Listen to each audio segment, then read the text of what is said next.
This week on Myth, we will fight death with the power of music. You'll learn that you should always follow the directions, that rock stars have always been sexy, and that music hath charms to soothe the savage beast and or breast. Then, in Gods and Monsters, the moon is getting kidnappy again.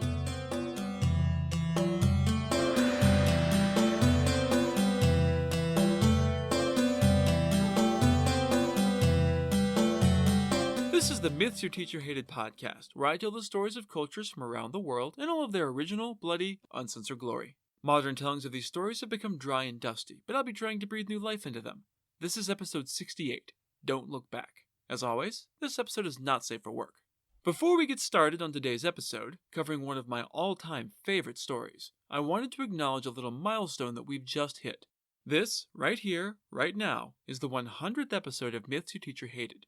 Those multi-part epics really threw off the numbering. I went back and did a little word count of my transcripts, and over the last 100 episodes, this one included, I've written 612,000 words over just under 3 years.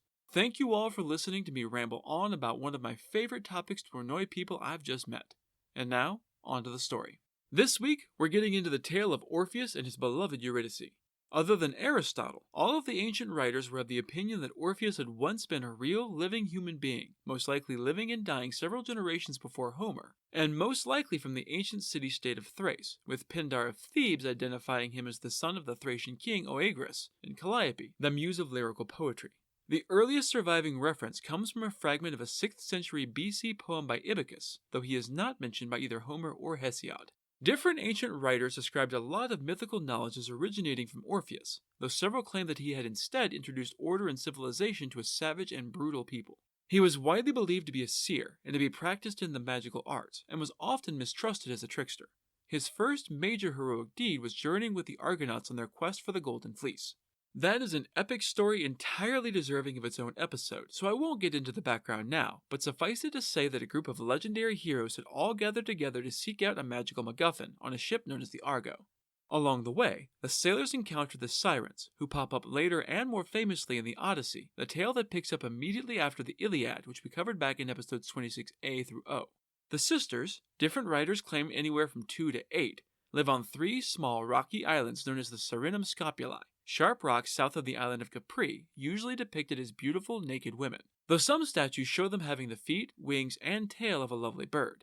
They would sing from these deadly rocks, and their song was said to be so hauntingly beautiful that anyone who heard it would be irresistibly drawn to it. Though mythology is rife with examples of stories claiming that women were so beautiful that the men just couldn't help themselves, and I call bullshit.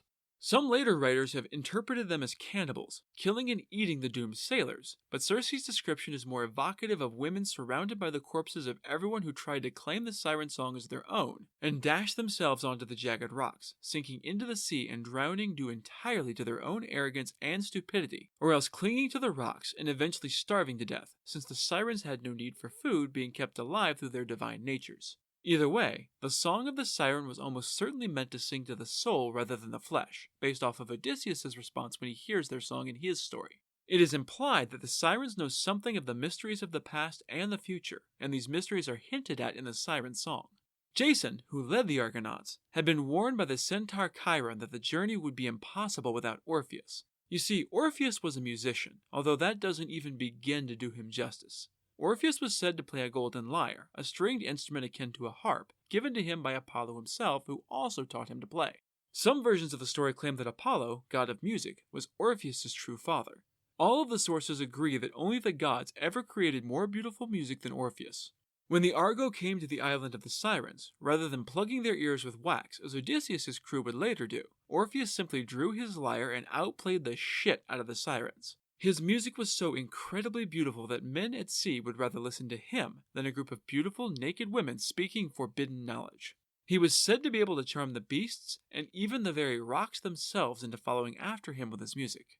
The most famous story of Orpheus is undeniably the tale of his love of the beautiful Eurydice.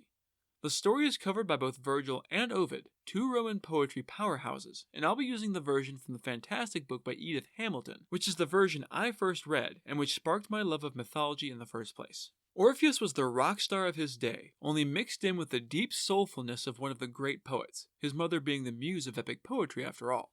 He could have had his pick of pretty much anyone he wanted, and this is normally where you would say something like women wanted him and men wanted to be him, but Orpheus was Freddie Mercury, Mozart, Frank Sinatra, and Jimi Hendrix all rolled into one. So I'm guessing pretty much everyone wanted to be him and wanted to fuck him, especially since many Greek heroes were totally down with a little dick. It was Eurydice, though, that caught the master musician's heart, although we are not told when or how that happened exactly. The two fell deeply and totally in love, and were soon pledged to be married to each other, much to the consternation of many, many ancient groupies, I imagine. In celebration of their happiness, and because Orpheus had the blood of the Muses and maybe the gods in his veins, Hymen, god of marriage, was called upon to bless their nuptials. He came, but the tidings he bore were not happy ones. According to Thomas Bulfinch, when Hymen arrived, the torches lighting the wedding ceremony smoked so badly that everyone in attendance was brought to tears. An ill omen, though none in attendance knew just how dire it was to be. There are several versions of what happened next, though all in the same way. In each of them, Eurydice was out wandering in the forest with her bridesmaids, who happened to be nymphs, minor nature deities. In the version related by Hamilton, the women and the nymphs were dancing in the woods, celebrating the wedding. It's unclear just how long after the actual marriage this happens, but it's definitely not very long. In Virgil's version, a shepherd and minor god, mostly to the Athenians, by the name of Aristeas was also out in the woods on that particular day. His name loosely translates to the best, and was sort of a cult title in many places, so it's likely that the actions of a bunch of different people all ended up getting lumped into one guy, depicted as traveling to all of these different places and doing all of these different things, most famously introducing the art of beekeeping. In a third version, Eurydice was out walking with her people, the Cicones, in tall grass immediately after the actual ceremony and caught the attention of a satyr, a male nature spirit, instead of Aristeas. This is the version that always made the most sense to me, so that's the one I'm going with. Satyrs were mostly human, though with the ears and tail of a horse, and sometimes horse-like legs, though typically not. And, most importantly, a constant, massive, throbbing erection.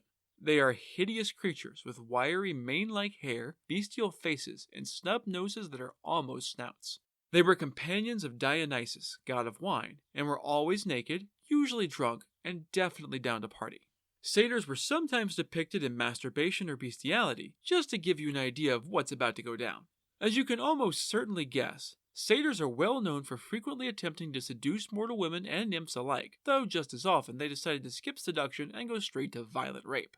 The satyr saw Eurydice, who was even more beautiful than her divine bridesmaids, and she in turn saw him seeing her. She could see the lust in his eyes, and she could see his already erect dick turning in her direction, so she did the sensible thing and got the fuck out of Dodge. Her bridesmaids scattered as well, all of them fleeing the brutal attentions of this sexual predator. Unfortunately for Eurydice, she was the one he gave chase to. The newlywed raced through the tall grass, terrified and trying to get back to the party and to the relative safety of the crowd. In her completely justified fear, Eurydice didn't pay attention to where she was stepping, and she felt a flash of white-hot agony in her heel, and her leg gave out from underneath her. She crashed to the ground, rolling with her momentum, and came to a stop looking back in the direction she had come. There, thrashing in its death throes in the crushed grass, was a massive viper, or a nest of vipers according to some versions. She had stepped on it, breaking its back, and it in turn had bit her on the foot. She could feel the poison burning in her blood as it was carried up her leg and into her heart. Only seconds after she fell to the earth, Eurydice was dead. She hadn't quite made it back to the wedding, but she had gotten close enough for a group of men to chase the fucking satyr away, and for Orpheus to rush to his brand new bride and hold her already cooling corpse in his arms. He had loved her truly and deeply, and he screamed his pain to the heavens. When he was finally persuaded to stop clutching her body and weeping over it, he did the only thing he could do in the face of such unbearable agony.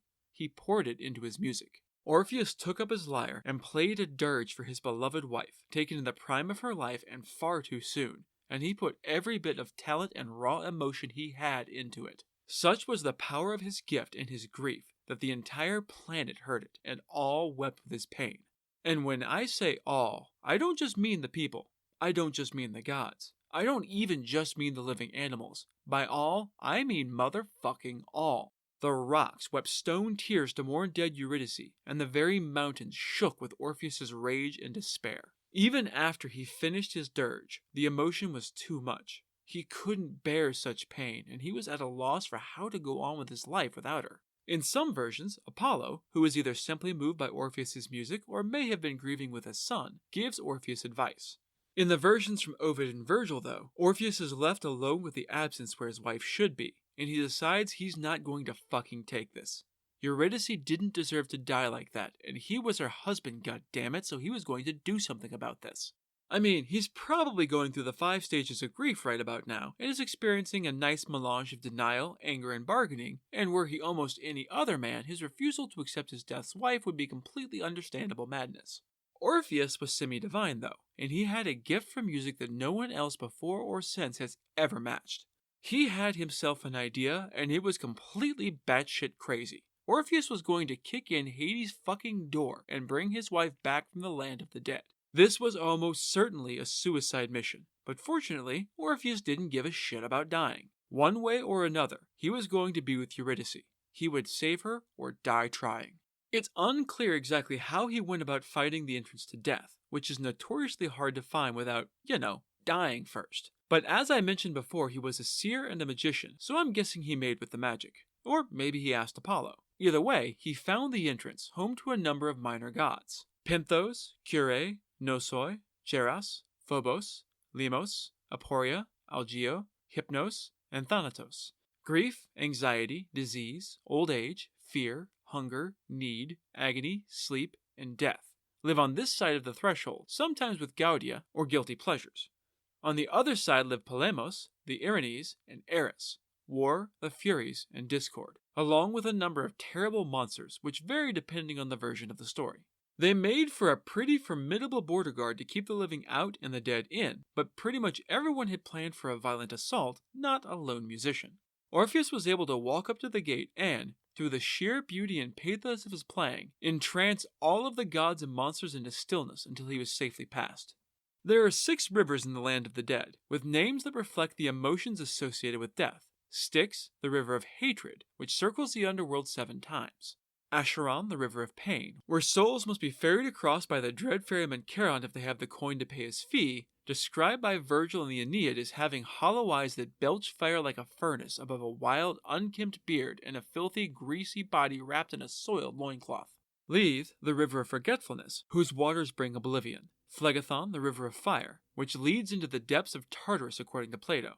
Cocytus, the river of wailing, and Oceanus, the river that encircles the world and marks the eastern edge of the underworld. Orpheus came to the Acheron and, as a few other heroes had managed, convinced the ferryman to take his living body across the river and into the depths of Hades. Once across, Orpheus approached the gates of the underworld and their famous guardian, Cerberus, the monstrous 3-headed dog, who you will find on our logo because he's freaking awesome. The offspring of Echidna and Typhon, remember him from back in episode 26H? He usually, but not always, has 3 heads and a serpent for a tail. As much as I want the derivation of Cerberus to be Kerberos, or spotted, which would make his name Spot, a lot of scholars dispute this origin and it probably isn't true.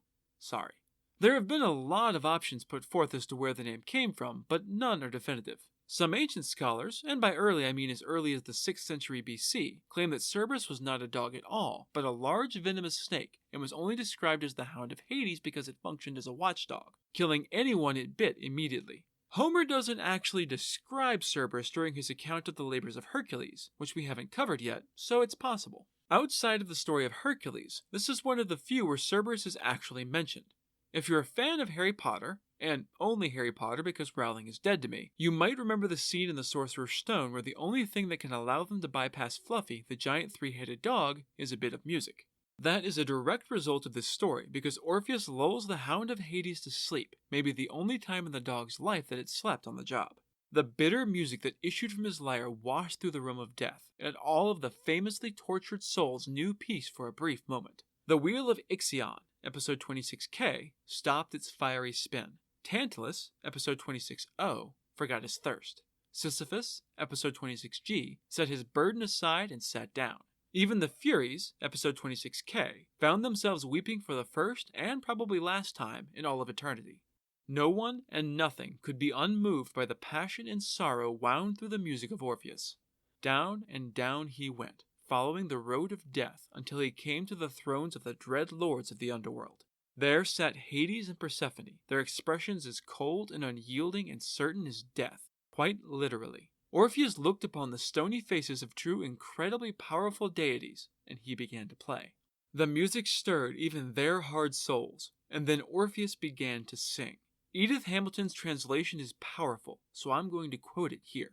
O gods who rule the dark and silent world, to you all those of a woman born must come. All lovely things at last go down to you. You are the debtor who is always paid. A little while we tarry up on earth, then we are yours forever and forever. But I seek one who came to you too soon. The bud was plucked before the flower bloomed.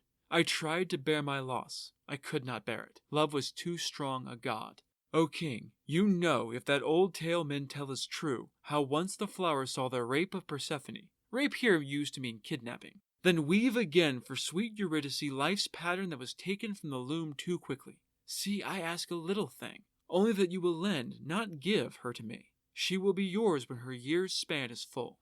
And jealous Hades, who never, ever gives up a soul that rightfully belongs to him, thought on his own devotion to his beloved wife. And he is maybe the only major god in the Greek pantheon without any demigods from fucking around on the side. So I think it stands to reason that he really did love Persephone, and some of the stories say that Hades seduced Persephone rather than kidnapping her, so she may have loved him right back.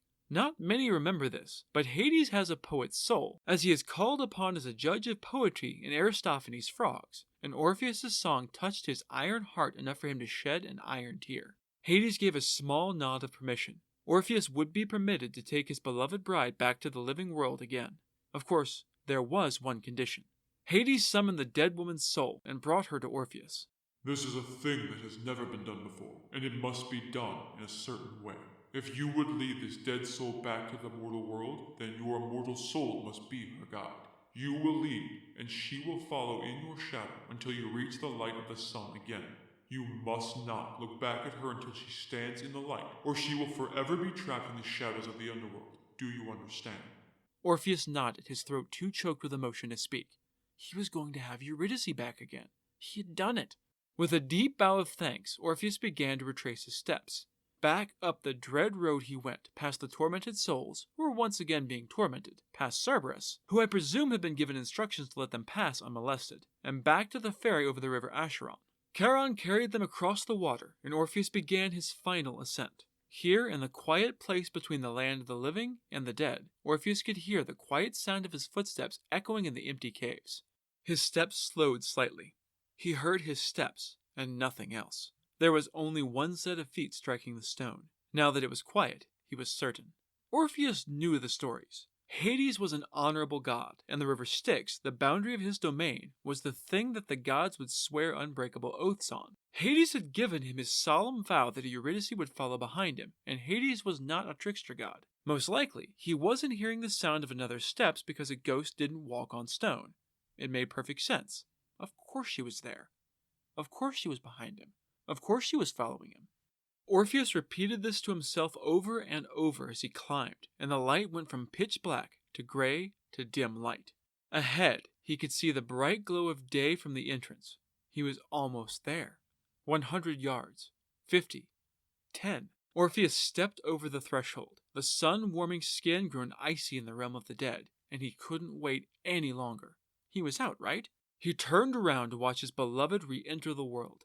There she stood, exactly as Hades had promised, and every bit as beautiful as he had remembered. He held out his arms, desperate to embrace her, to feel the warmth of her skin against his. But she didn't move from where she stood just inside the cave entrance. And her face, the look of utter anguish, shattered his heart as he remembered the words that Hades had spoken. She hadn't yet stepped out into the light, and now she could not. Ghostly tears glistened on translucent skin as she whispered a single word to her beloved husband. Farewell. And then she was gone. He screamed his anguish and rushed for the cave. He had done it once, he could do it again. Except he couldn't. The gods had already bent the rules by allowing a mortal man to enter the underworld and return again, an opportunity granted a few worthy heroes and demigods. But no man could be permitted to enter that dread place a second time until the hour of his death. Orpheus clawed desperately at the gates, but could find no purchase. He was trapped in the land of the living without his wife, because he had let fear make him careless and impatient. Eurydice would stay dead because of his failure. Orpheus had only thought he had known despair before. When she had died, he had been powerless to stop it, but he had also been utterly blameless. Now he cursed himself for a fool. Orpheus went mad with grief and utterly abandoned his will to live. He began to play one final song, a dirge begging for the sweet embrace of death so that he might journey once more into the sunless depths and be with Eurydice again. If she could not come to him, then he would go to her. There are a few different versions of what happened next, but they all end the same way. Orpheus gets his death wish. In one, wild beasts are drawn by his music and devour him. In another, Zeus strikes him down with a lightning bolt, fearing that Orpheus will reveal the secrets of the underworld to any who find him, since he doesn't give a fuck about anything anymore and has no reason to stay silent. In the version from Hamilton, he wanders alone in the wilderness, coming again to his native Thrace. The cities of man hold no appeal for him, so he abandons them for the wilds, alone before the rocks and the trees, and doing nothing but playing his own death knell on his lyre. He came upon a band of the Maenads, the female followers of Dionysus, the counterparts of the satyrs from earlier, whose name translates to raving ones. They were known for getting blind drunk and celebrating by fucking shit up. They were immune to fire and invulnerable to all mortal weapons, and were fond of ripping apart fully grown bulls or massive trees with their bare hands for shits and giggles. A reflection of the madness of Dionysus himself, since wine can lead to dancing or destruction with equal ease. They saw Orpheus and were driven mad by the despair at his song, and they ripped him to bloody shreds to shut him the fuck up. His head was torn from his body and cast into the river Herbus, floating along until it was found by the muses, his mothers and aunts remember. They gently recovered his severed head and gathered up his mutilated limbs and torso and brought them all to a tomb at the base of Mount Olympus. There, it is said, the nightingales sing more sweetly than anywhere else in the world. And that's the depressingly amazing story of Orpheus and his lost love. I don't think I've ever come across another story of doomed romance that touched me quite the way this one does. There's something about Orpheus walking boldly into the very jaws of death for the sake of love and doing the impossible, but losing it at the last moment because he just couldn't bear to wait just a few moments longer that just strikes a powerfully bittersweet chord. It's a tale that has always stuck with me, and it seemed appropriate for this 100th episode, with its themes of passion and patience and perseverance, and probably some other alliterative P-words. When I first started this show almost 3 years ago, I had no idea if anyone would actually be following along behind me. I had to keep going, sitting here alone in the quiet stillness of my library where I record, and trust that there was someone out there listening. It means so much to me that you have all come along with me on this strange journey, and I'm looking forward to continuing on. So now that I've got this melancholy out of my system, it's time for Gods and Monsters. This is a segment where I get into a little more detail about the personalities and history of one of the gods or monsters from this week's pantheon that was not discussed in the main story. This week's goddess is Selene. Selene is the Greek goddess of the moon in the same way that Helios is the god of the sun, and is linked to the moon goddess Artemis in the same way that Helios is linked to Artemis's twin brother Apollo. She is the incarnation of the moon, driving across the sky each night in her silver chariot drawn by winged horses, and her Roman equivalent, Luna, gave us the word lunar as well as the name Phoebe, the feminine form of the word bright, much as the sun was also called Phoebus. Hesiod gives the version of her origin that is most common. In his theogony, the sun titan Hyperion wedded his sister Thea, and they had 3 children, Helios, Selene, and Eos, or the sun, the moon, and the dawn. Her most famous story, however, is of her doomed love of the mortal man Endymion. There are a number of conflicting accounts of exactly who Endymion was, with some versions claiming him as a prince, while Theocritus calls him a shepherd, and Pliny the Elder describes him as an astronomer, and the first human to make note of the movements and phases of the moon. Both the role of astronomer and shepherd are widely used, as both give him a very good reason to be out in the middle of nowhere in the dead of night. Going again with Edith Hamilton, I'll be using the version from Theocritus. Endymion's name is derived from Indian, which means to dive, and probably refers to the process of the sun diving into the sea as the moon rises, and a likely origin for this story. He was apparently a very pretty man, but, being a shepherd, he spent most of his time alone in the wilderness, watching over his flock during the day, and sleeping alongside them to protect them if anything came near at night. Selene looked down from her chariot each night on a mostly empty world, and Endymion's incredible beauty caught her eye. Each night, she rode the heavens, and each night, she gazed down at the beautiful sleeping form of this young shepherd. Selene grew to love this mortal man, and she decided that she needed to have him for her own. One night, she descended down to the mortal world and to the blissfully sleeping Endymion. Showing about as much restraint as we've come to expect from Greek gods, she covers his unconscious form with kisses without ever considering if she should bother to ask first. They're not great with the whole concept of consent. She took the sleeping mortal and carried him to a cave high on the side of Mount Latmia, and she gifted him with immortality so that she might never lose him. But this gift came at a terrible price. Endymion would remain forever young and beautiful, but he would also never wake up ever again. Each night, Selene comes to him and, while he presumably has some very sexual dreams, she rapes him and then goes on her way. Thus are the two ever together and ever apart, doomed to never actually meet each other. There are actually a couple of alternate versions of what exactly transpired, though all end with Endymion immortal and comatose. In the version from Apollonius of Rhodes, Endymion is a son of Zeus, and so Selene asks him to grant the mortal man eternal youth so that he will never leave. And apparently Zeus has a twisted sense of irony and a total lack of any fatherly urge to protect his son, which is completely on brand for Zeus because, say it with me, sky gods are assholes. In another version, it's Selene herself who asks for perpetual sleep specifically because she was so entranced with the beauty of his peaceful repose, and Zeus grants her request that he forever remain exactly like that. In still another version, Endymion either has or tries to have an affair with Hera, and Zeus, being totally hypocritical, flies into a jealous rage and punishes him by putting him to sleep forever. And Selene falls in love with the eternally sleeping youth and cares for him, coming to him each night and fucking his sleeping brains out, eventually giving birth to 50 daughters, which some scholars equate to the 50 months of the ancient Olympiad. Whatever the reason, Endymion lies in his caves to this very day, asleep and beautiful and cared for by the lovely, distant moon. I just recorded a guest spot on the View from the Carnival podcast, talking about mental health and what it was like growing up as an undiagnosed autistic. It'll be up on Spotify in the not-too-distant future, so check it out. That's it for this episode of Myths Your Teacher Hated. Keep up with new episodes on our Facebook page, on iTunes, on Stitcher, on TuneIn, and on Spotify. Or you can follow us on Twitter as @HardcoreMyth, and on Instagram as Myths Your Teacher Hated Pod. You can also find news and episodes on our website at mythsyourteacherhated.com. If you have any questions, any gods or monsters you'd want to learn about, or any ideas for future stories that you'd like to hear, feel free to drop me a line. I'm trying to pull as much material from as many different cultures as possible, but there are all sorts of stories I've never heard, so suggestions are appreciated. The theme music is by Tiny Cheese Puff, whom you can find on Fiverr.com. Next time, we'll climb the ancient peaks of windswept Tibet. You'll discover that children shouldn't trust adults, that human hearts are best served in sesame oil, and that guilt can literally kill you. Then, in Gods and Monsters, you'll meet the half-human, half-snake, and all-sexy water gods from a secret underground kingdom. That's all for now. Thanks for listening.